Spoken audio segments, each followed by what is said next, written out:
My Lords, Baroness Brinton is taking part remotely. I invite Baroness Brinton to speak.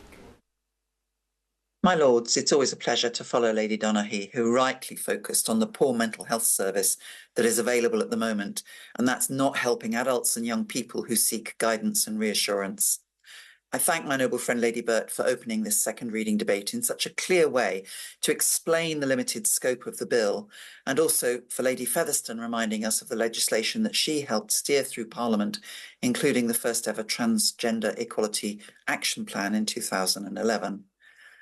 My Lords, I was very moved by Lord Paddock's speech on how his life has been affected by treatment by those in his church, and I have a friend who was very much in the same position. I was also moved by Lord Cashman's reminder of the devastating effect on LGBTI people when others impose their views upon them about who they are. My Lords, this bill is not about free speech. This is about those in a position of power over the individual, whether a priest or a doctor most commonly, imposing their personal view rather than what Lord Robertson said, which was right, which is the need to have patient-led therapy.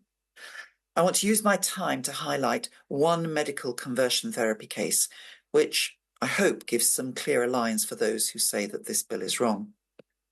I've talked to Mr. B, an adult transgender man who came out 10 years ago in Wales. Now, at that time in Wales, in order to get a GRC, transgender people had to be seen by a psychiatrist. For 8 years, my lords, he was constantly delayed and ignored by the hospital. Worse, the psychiatrist he did see during that period announced at the start of the process that they didn't believe he was transgender and that he would only recommend antidepressants and wouldn't permit any discussion on transgender matters at all initially. Mr. B says that this treatment over a number of years made his mental health considerably worse. But then the psychiatrist told him he should have ECT for his severe depression. This psychiatrist and another that he saw were absolutely against making a referral to the Gender Identity Committee, and he couldn't progress without their approval. This is the exact opposite of the affirmative and curious responses that Lady Hunt outlined so effectively. This, my lords, was definitely the furious response.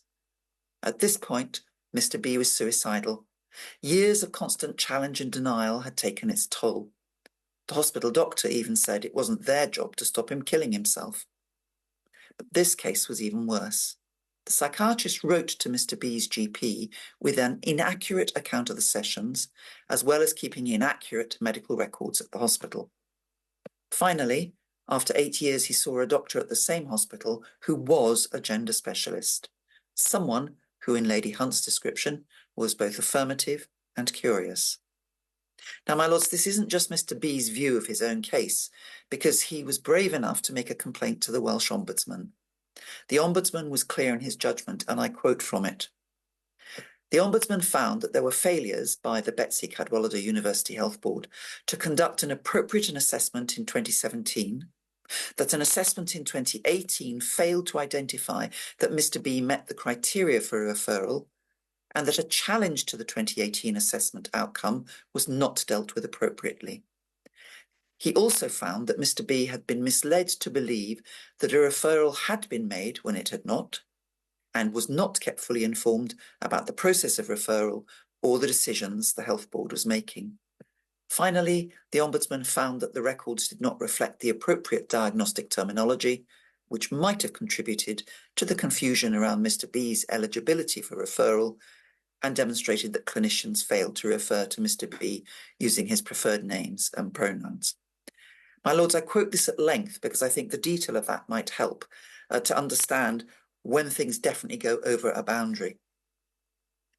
The health board, I'm going back to quoting from the end of the judgment, the health board agreed to apologise to Mr. B and offer him £2,000 within 1 month in recognition of the distress caused to him as a result of these failings.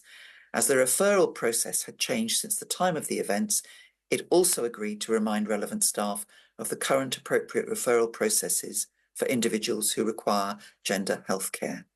And the health board also agreed to provide training to relevant staff within 6 months on the current NHS approach to diagnosis and symptoms relating to gender health care, trans-inclusive diversity awareness, and meeting the needs of transgender individuals."